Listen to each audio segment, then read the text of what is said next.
Getting too much spam and want to better protect your personal data? Then try Incogni and get a 60% discount on an annual subscription when you use offer code SKILLUP at incogni.com/skillup. Click below to get started or stick around to the end of the video to learn more. Wuchang Fallen Feathers. This is the debut title for Chinese studio Lean Z, and I expected kind of an uphill battle for it. Wuchang's trailers paint a picture of a game that looked flashy and beautiful, but unmistakably familiar. I mean, it's a Souls-like, a market that feels rather saturated at this point. It's a game set in China, built in Unreal Engine 5, something that last year's Black Myth Wukong already was, and a year prior we had Wolong Fallen Dynasty from Team Ninja, which too was a Souls-like in a similar setting. So yeah, the big question I had going into Wuchang Fallen Feathers was, why play this over any other Souls-like? Well, it does bring a few new things to the table with its combat rhythm, progression, quality of life additions, and sheer visual fidelity. These things are welcome, but having finished the game after 40 hours, I can say that they don't fundamentally change what is otherwise a familiar Souls-like experience. What makes Wuchang worth checking out though is that while it doesn't iterate on the Souls-like formula all that much or offer a wildly unique aesthetic, it does nail the fundamental aspects that the best in this genre are so admired for. Its combat is just as exhilarating as its contemporaries, rewarding high mastery of its mechanics and perfectly calibrated to be punishing but never unfair. Its world design is fantastic too, and my journey sent me across a gorgeously rendered, interconnected landscape that offers enough branching paths to pique my curiosity, yet never left me feeling lost or frustrated. In those key aspects, combat and world design, Wuchang follows very closely in the footsteps of the best Souls-likes that have come before it. That means it's not going to do a lot for people looking for a completely fresh spin on the genre, but I think fans of this genre will take comfort in that familiarity, and those looking to dip their toe in for the first time will be well served by all the quality of life additions made here. All that said, none of this matters if you cannot play the damn thing, which unfortunately does seem to be the case for many people if the Steam reviews are anything to go by. Performance is absolutely garbage for anyone trying to play this on anything other than a top-end PC. I'll talk more about it in the review, but yeah, just keep that firmly front of mind. Obviously, I can only speak to my personal experience with the game, which broadly was a very positive one. I mean, how many Souls-likes in recent years can you say really nail level design and combat and difficulty all at once? Outside of From Software's games, not as many as you might think, less than I can count on one hand. The term Souls-like is often used pretty loosely these days, but there are some fundamental critical components you need to get right if you want to tango with the best, and I think Wuchang gets them right. Like I said, it does fall short in some areas, and these combined with its lack of bold ideas do hold it back from being a definitive must-play, but in my experience, playing on a high-end rig, I found Wuchang to be a remarkably tight Souls-like that comes very close to living up to its inspirations.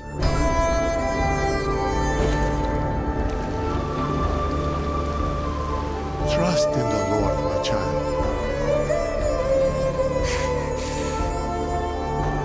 Why am I here? Wuchang Fallen Feathers is set in Imperial China during the Ming Dynasty, but beset by a supernatural plague known as the Feathering, a curse that turns its victims into demonic creatures. You awake as one such afflicted, a woman who goes by the name of Wuchang. Thankfully, her condition doesn't appear to be worsening, instead granting her supernatural abilities. You learn she's in search of a way to resurrect her late sister, and uncovering the source of the Feathering might help her do that. I think if you enjoy From Software's approach to storytelling, you'll probably like the way it's handled here as well. It's intentionally quite obscure, inviting speculation and discussion to get the most out of it. That main plot is a little too sporadic though to really culminate in something gripping, moving, or satisfying to piece together, and does get pretty lost in the sauce toward the end where things get really weird.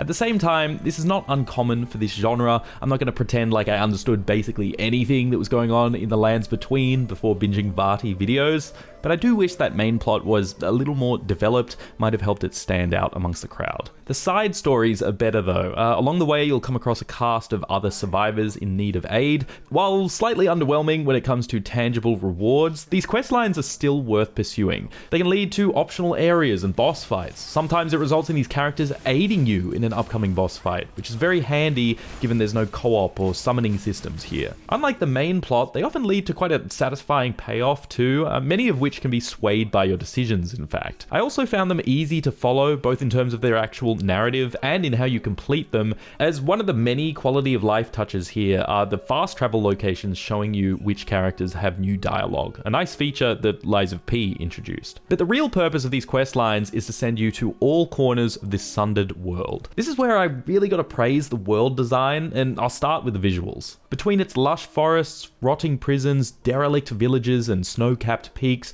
I was really impressed with the diversity of locales you explore here, but more impressive is how beautiful it all looks.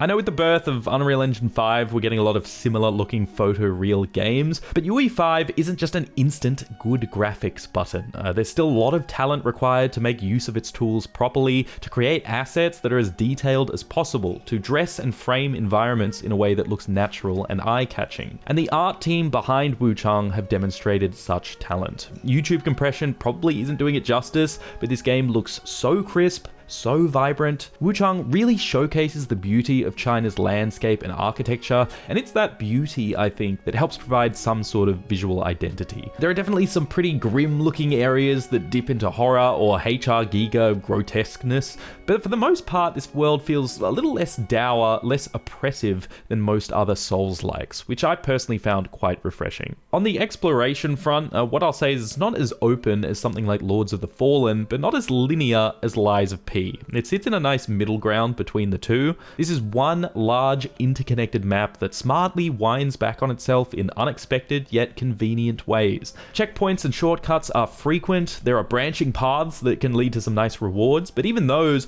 will eventually put you back on the main path or end in a checkpoint for fast travel or open another shortcut. Notably, it's always clear where you need to go. There's always an obvious landmark you're trying to get to, or that you can use as a reference point to get your bearings. I found very little need to backtrack here. Wuchang is not interested in wasting your time. It always keeps you moving forward, always makes you feel like you're making progress. Genuinely, a very pleasant world to both look at and explore. This vast, beautiful world does come at a cost to performance though. I'm running an RTX 4090, playing at max settings. I actually didn't have any concerns with performance until later areas of the game, where I then dropped down to sub 60 FPS on occasion. When the rest of the game was playing at over 100 FPS on a 144Hz monitor, that drop was noticeable. And turning on DLSS didn't help either, as I then get stuttering that felt even worse. That gave me pause during the review period, but when the game launched, the performance issues became clear as day, as the game was flooded with negative Steam reviews, citing awful performance even with the recommended PC specs, landing the game at a mostly negative rating at the time of writing. I've seen reviews that point out similarly poor performance on PS5 as well, no matter which graphics preset you choose. So that really blows, and is unfortunately not an uncommon story for many UE5 games. That is not solely the fault of the engine though. The Finals, for example, runs brilliantly. Expedition 33's performance isn't perfect, but it fares much better than this. Unreal has some excellent tools for shortening the optimization process, but it does seem like many developers are just throwing high-res assets in and hoping for the best, rather than putting in the hard yards internally. Wuchang is perhaps one of the most damning examples of that, resulting in a game that is borderline unplayable on anything other than a high-end PC. That is a damn shame, given there is a lot to like about this game, between some of its storylines, its beautiful world, its excellent level design, and perhaps the most crucial component, the combat.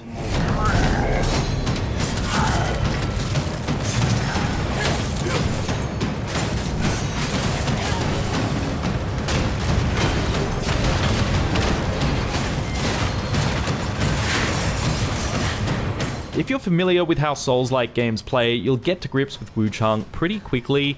Combat hinges mostly around one-on-one duels with a stamina resource that's drained by attacks, dodges, and blocks. You've got a healing flask that you can replenish at checkpoints, but that also respawns enemies. There's a universal currency that's used for leveling or purchasing items that you'll drop on death. By most accounts, a pretty stock standard Souls-like. There are some interesting additions to the formula though, and while they aren't exactly complete game changers, I don't think they damage the experience either. They're welcome adornments on top of what is a very strong foundation. Let's start with that foundation, the combat itself. It's good, like remarkably good for a team that's never made an action RPG before. Your attacks have enough forward movement to help you stick to targets without being over the top. Character animations are great across the board with fluid transitions and clear wind-ups. Where things feel a little different though is in the combat pacing, where Sekiro and Lies of P hinge around standing your ground and timing those perfect parries. Wuchang is mostly about dodging. The quickest way to build up an enemy's stagger is by attacking them from behind, so you're always encouraged to be dodging around to your enemy's flank when they open themselves up. More notably, perfect dodges reward you with this thing called Skyborn Might, which are basically ability charges. They can be expended to execute spells, weapon abilities, a faster heavy attack, or a quick weapon swap attack. It's a cool mechanic for chaining combos, for boosting your damage output the more you lock in, and does result in a slightly faster combat pace than most other Souls-likes, which I was into. However, it does come with one downside. With all these different abilities sharing the same resource, you end up almost exclusively using the one that you've built into.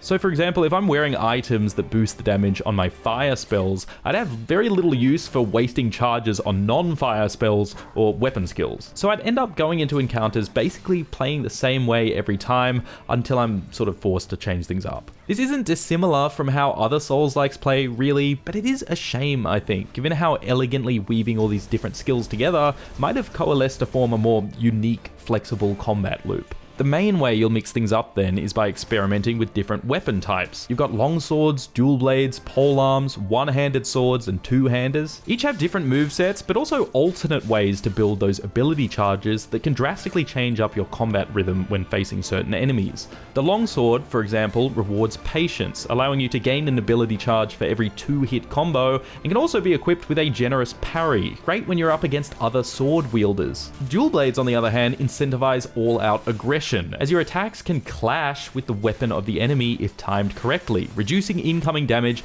and gaining ability charges, which in turn lets you execute even more attacks. This is perfect for dealing with enemies that dish out fast attack chains.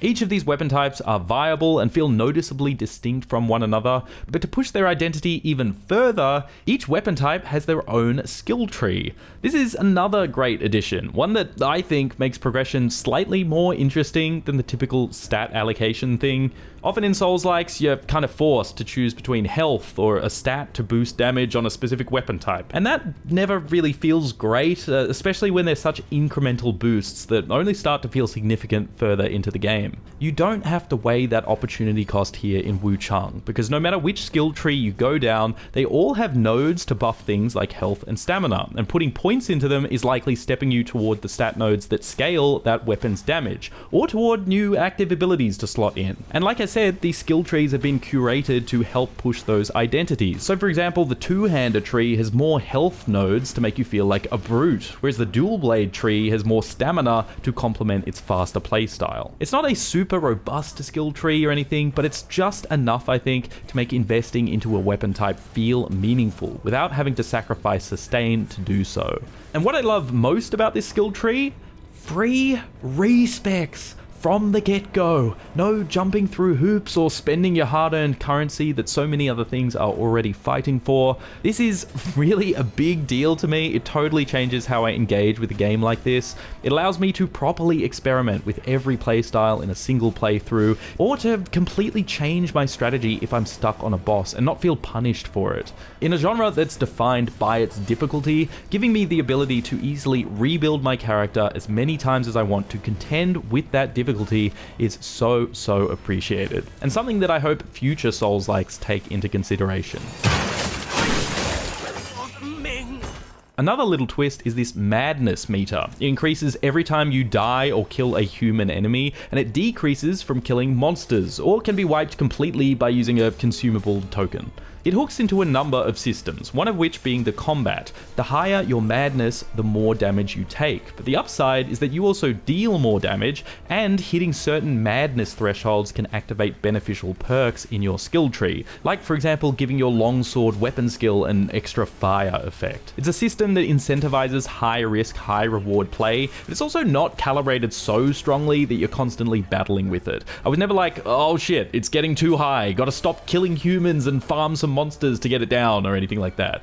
In my experience, the positive effects far outweighed the negative. I was more than happy to take on bosses with a free damage buff, basically, but if I felt like I needed that extra buffer, I always had a token to completely cleanse it, even without actively looking for them. It also interacts with character death. If you die, you drop a portion of your currency based on your madness level, where at maximum madness you'll drop all of it and spawn a sort of invader demon that you'll need to kill to retrieve it and clear the madness. I guess this could be seen as making the game more punishing the more you die, but given that this genre typically has you drop all your currency on every death all the time, I took it as more of a safety net. It ensured that early mistakes when entering an unfamiliar area weren't as punishing. It let me die without losing too much, giving me room to assess whether it's worth going to try again or just cop the minor loss and move on. In that way, it helped me actually feel more comfortable about exploring off the beaten path, as opposed to other Souls-likes where I often felt forced to have to sprint back to at least retrieve all my currency. And that leads me to the final topic of difficulty. Now, I've read mixed takes on this. There's every chance I've just gotten better at this genre over the years, but in my personal experience of all the Souls-likes I've played, I found Wuchang to be the most pleasant to play through just due to its remarkably steady difficulty curve. There are a number of factors at play here, one being that every point that you put into any stat increases your overall damage resistance, which allowed the studio to tightly tune encounters with the knowledge that everyone's around the same level of durability. Sure, you get more health nodes in certain trees and armor pieces provide different resistance bonuses, but broadly there is a solid floor there that they can balance around. Because of that, I didn't notice any jarring difficulty spikes or felt the need to farm enemy spawns for currency to keep up. Bosses felt like they were of roughly equal challenge as well, taking me anywhere between 1 to 2 hours of attempts to clear. That compared to some bosses in Lies of P and Elden Ring taking me almost an entire day. No joke.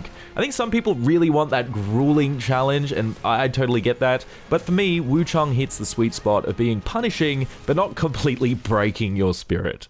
Outside of raw numbers, Wuchang is forgiving in other ways too, like the fact that enemy placement feels quite thoughtful and reasonable. I was never ganked by crowds of enemies, forced to fiddle around with the lock-on camera or deactivate it completely. They're dotted around sparsely, with enough space to engage in one-on-one duels, and enough breathing room between enemies to heal up or rethink my approach. Then there are other nice considerations, like the fact that fighting larger enemies pulls the camera back so that you aren't having to dodge attacks you can barely see, and like the game's compass indicating when a character or checkpoint is nearby so you don't accidentally run past them.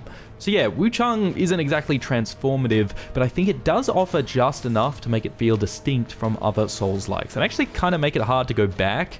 By playing things safe, the studio have been able to take their time to properly refine those fundamental components, and I think fans of the genre will only appreciate and revel in the familiarity of it all. Newcomers, on the other hand, will benefit a lot from its additions. In fact, I think Wuchang actually presents a pretty decent entry point into Souls-likes due to its forgiving approach to level design and difficulty. Lean Z set out to make a Souls-like that isn't reaching for much, but it looks great, it plays well, it will challenge you, but always be fair about it. That's no easy thing to get right, and I think that's a very impressive feat for a studio's first go-around.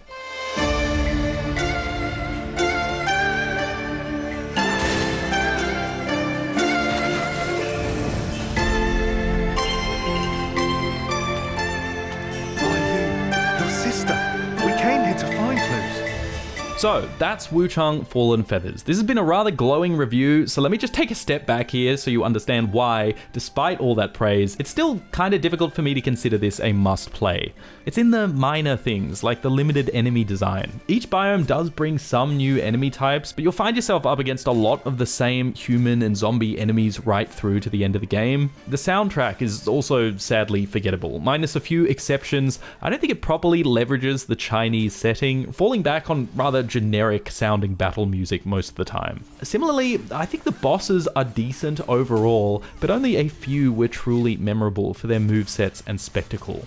Each of these things honestly didn't bother me all that much, but in combination with the other things that I've mentioned, like the flimsy main story, the performance issues that may actually cripple your experience depending on your hardware, and that general lack of innovation holds it back from being a strong recommend. But if you have already played the other Souls-likes out there and you're hankering for something that's going to properly scratch that itch, or if you're wanting to dive in for the first time, Wuchang Fallen Feathers is going to service you well, provided you've got a high-end PC to run it on. Not for nothing, but it's fairly priced at $50 which actually makes it one of the most affordable Souls-likes on the market, and it's also available on Game Pass if you've got that. So yeah, it isn't my favorite non-From Software Souls-like. Lies of P still holds that crown for me, but specifically in terms of playability, Wuchang is still up there. I'll put it this way, a great burger doesn't need to reinvent the burger to be delicious. Often, just some high quality ingredients, cooked and stacked well with a little extra sauce on top is more than enough to satisfy, and is no less satisfying just because I've eaten a similar burger 2 or 3 times before. This is a damn good burger. It nails the base elements that define this genre, and that is a surprising rarity in a space that is seemingly so crowded. For that reason, I recommend Wuchang Fallen Feathers.